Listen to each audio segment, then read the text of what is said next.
Ya, pemirsa, tadi kita sudah mendengar penjelasan dari pihak Kementerian Agama mengenai perihal pemberangkatan ibadah haji yang terpaksa dibatalkan di tahun ini. Nah, sekarang saya ingin ke Wakil Rakyat, Pak Yandri. Kemudian bagaimana ini yang harus betul-betul dipahami oleh masyarakat agar masyarakat bisa mengena di hati mereka bahwa memang ini adalah sebuah keputusan yang tepat bagi masyarakat, khususnya umat muslim yang ingin berangkat ibadah haji. Baik, terima kasih Pak Dasa. Saya sebagai Ketua Komisi 8 DPR RI sangat concern dengan ini. Salah satu bentuk concern kami adalah membentuk panja, panitia kerja khusus untuk membicarakan, menyiapkan segala sesuatu asal-usul tentang haji.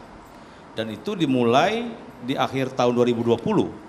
Ketika kami mengevaluasi tahun 2020 tidak bisa berangkat, kami bersiap dengan sungguh-sungguh untuk 2021 ini tanpa ada hambatan apapun. Artinya dari sisi asrama haji kami tinjau langsung bagus. Dari sisi keuangan BPKH kami undang, tidak ada masalah. Kemudian vaksin, tidak ada masalah.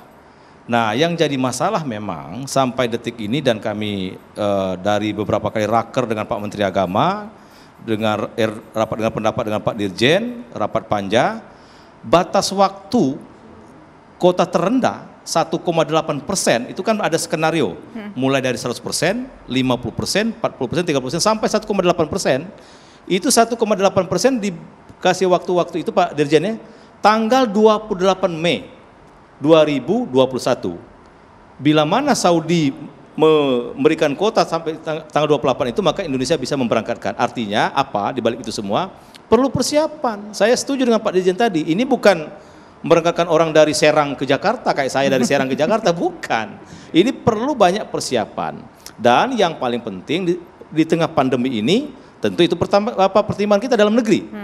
Tapi sampai hari ini Indonesia salah satu yang belum boleh masuk penerbangan ke Jeddah dan Madinah. Oke, nah itu kemudian yang kedua, penerbangan Jeddah Madinah yang kedua kota haji tadi. Jadi kita sebagai negara besar nggak mungkin juga terkatung-katung atau kita memberikan PHP kepada calon jamaah haji.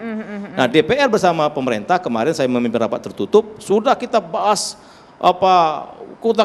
pokoknya semuanya kita bahas, semua dari berbagai sisi. Nah, ini harus ada kepastian. Nah, tapi kan banyak yang ngolah ini. Kenapa nggak dapat kota? Katanya tadi kan ada hutang. Saya pastikan, saya ini pengawas anggaran Batasa. Tidak ada anggaran itu uang keuangan haji itu jadi masalah, nggak ada. Dan 1 sen pun BPKH maupun Kementerian Agama tidak punya hutang dengan Saudi mengenai pemondokan, mengenai catering, bus dan lain sebagainya. Tidak ada. Ini murni pertimbangan Saudi gara-gara Covid. Nah, maka kita minta pemerintah Indonesia jangan pernah berhenti untuk lobby, karena walaupun haji kan ditentukan waktu dan bulannya, tapi ada pasca haji ini ada umroh.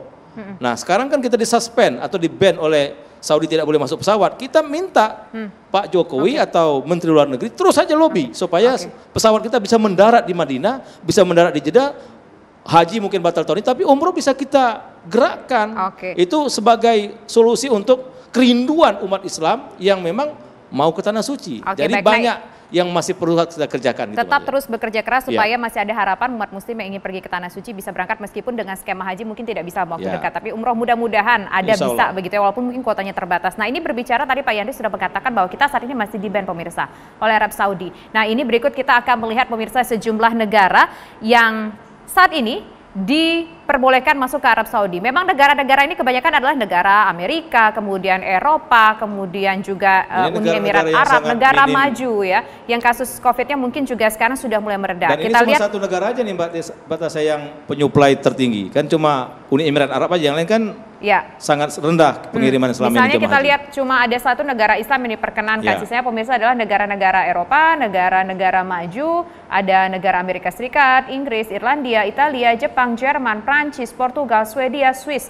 dan Uni Emirat Arab. Nah, ini kita kembali lagi nih berbicara soal lobby-lobby. Sejauh ini bagaimana lobby-lobbynya ini? Supaya clear ya di publik, pemerintah membuka suspend terhadap 20 negara yang diumumkan beberapa bulan yang lalu menjadi 11 negara yang boleh. Itu nggak ada kaitannya dengan haji, nggak ada. Nggak ada misalkan yang boleh masuk Amerika, Swiss, Portugal, nggak ada itu. Tapi boleh ke Indonesia, boleh ke Saudi Arabia, boleh terbang. Nah, artinya tidak ada kaitan langsung dengan pelaksanaan ibadah haji. Dan kami di tanah air Saya sekali lagi sebagai Ketua Komisi 8 sudah berapa kali melaksanakan rapat gabungan dengan Menteri Perhubungan sudah selesai, dengan Kumham masalah imigrasi sudah selesai, dengan pihak penerbangan mau Arab Saudi Airlines, mau Garuda, semua sudah selesai kita laksanakan. Intinya nggak ada masalah. Kalau dalam negeri 1000% siap. Secara teknis di dalam negeri pemerintah sudah siap. Tapi adalah permasalahannya adalah di luarnya nanti, karena ini berangkatnya agak sulit. Nah, MUI melihatnya seperti apa ini, Pak Kiai? Ya, terima kasih. Pertama, kita tentu mengapresiasi pada pemerintah dengan DPR yang bisa memberikan keputusan ini, ya, sehingga tidak terjadi keraguan-raguan.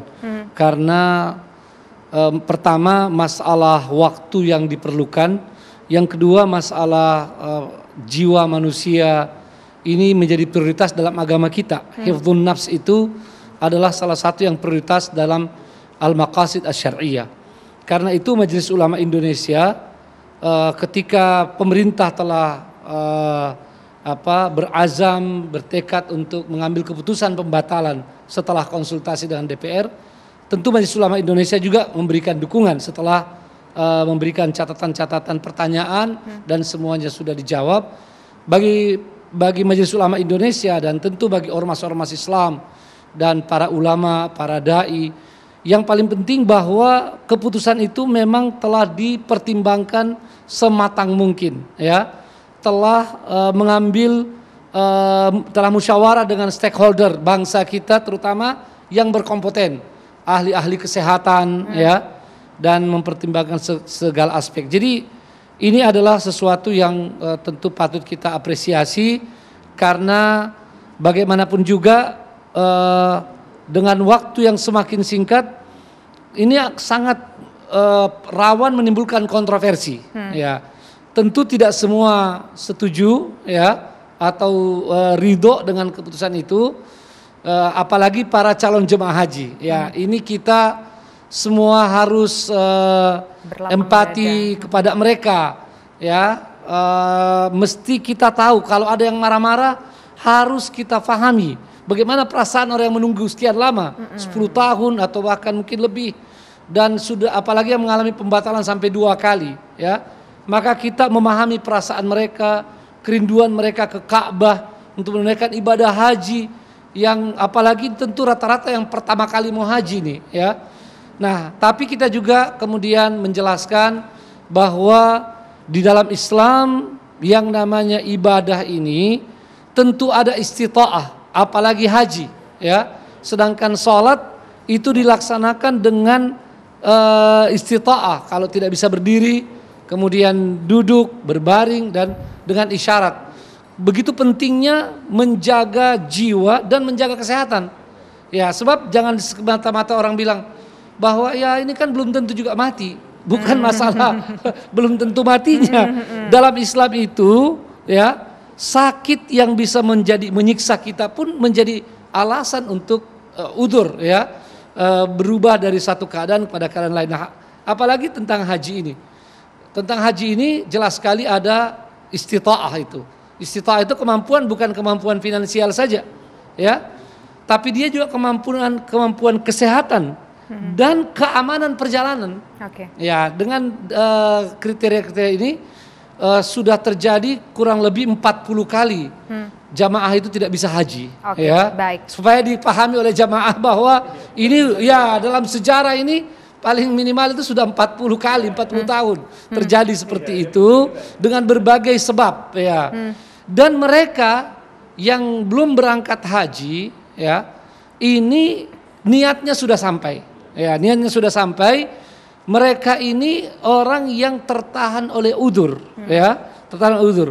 Jadi andaikan mereka nanti, mudah-mudahan tidak, ini mudah-mudahan tidak, kita berharap tahun depan bisa berangkat tahun berikutnya. Ya. Andaikan tahun depan terjadi halangan mereka tidak bisa berangkat, misalnya lalu dipanggil oleh Allah SWT, maka mereka itu sudah mendapatkan nilainya, ya, hajinya itu sudah dapat nilainya dan bisa dihajikan nanti oleh keluarganya untuk menyempurnakan.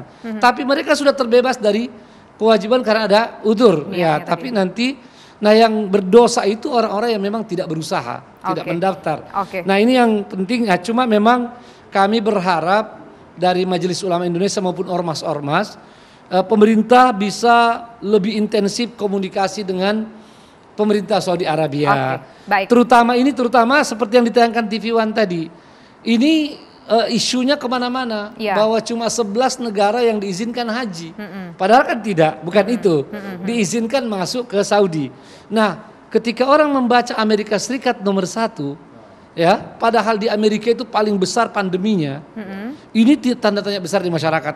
Ini kewajiban pemerintah untuk memberikan jawaban bagaimana itu. Kenapa kok kita belum bisa masuk sementara Amerika bisa? Ya, apakah ini ada sesuatu, ini pemerintah lah yang paling bisa berbicara soal lobby melobi, kita nggak boleh masuk, terlepas itu tadi masalahnya kita nggak bisa berangkat bukan karena permasalahan dilarang mendarat di sana, tapi ada permasalahan-permasalahan yang demi kemaslahatan umat Islam nanti akan dijawab oleh dari Kemenak, pemirsa, dan kami juga nanti akan mengajak Anda untuk melihat ataupun berbincang dengan salah satu jemaah haji yang batal berangkat. Tahun lalu batal berangkat dan tahun ini juga batal berangkat, ada Ibu Nadia yang nanti akan kami ajak berbincang usai jeda berikut. Tetaplah bersama kami di Dua di Sisi.